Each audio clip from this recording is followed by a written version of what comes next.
Okay, we are standing here with Jamie Quartermaine. Now, Jamie is very important to the excavation at Tel Akko for a number of reasons, one of which is that he actually excavated here in the previous excavations, which we've been saying were quite a while ago, but really they were just like yesterday, right? No, they were a long time ago. Honestly, I was a naive 20-year-old. I was young, I was naive, I was enthusiastic. Well, I was enthusiastic, but I was definitely younger, and I had far fewer grey hairs. But it was 1980 when I first came over here. First excavated literally just over the edge there. AB, I'm passionate first. I've been working on it for 5 years. I was here. I know the area extremely well. It's a shame one says to come back and see it covered in undergrowth and all the rest of it, but that's what happens.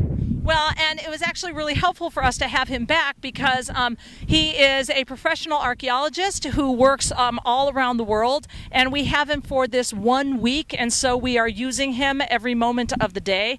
And one of the really helpful things that he did is we were having trouble finding the grid points. So Jamie, can you tell us what some of the problems were that happened in the interim between now and then that made finding the grid points so complicated?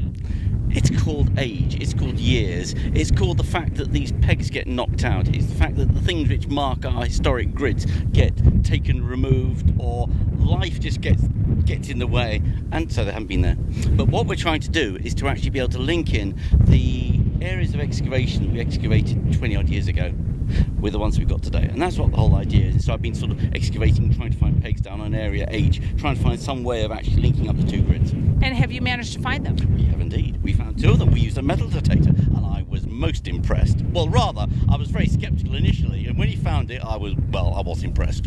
So is that really how you found them? You were walking around with the metal detector, and they were like... Metal detector, and there was a thing. We found lots of nails up to that point. I thought, no, it's going to be another nail. Okay, it's another nail. And no, it was a peg. It was sitting there, and I thought, fantastic. The technique worked. So I was well impressed.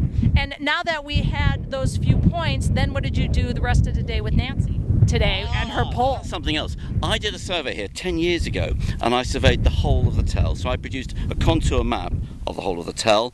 But the one things which we didn't have on are the paths, these constructions, Napoleon, who's sitting behind you.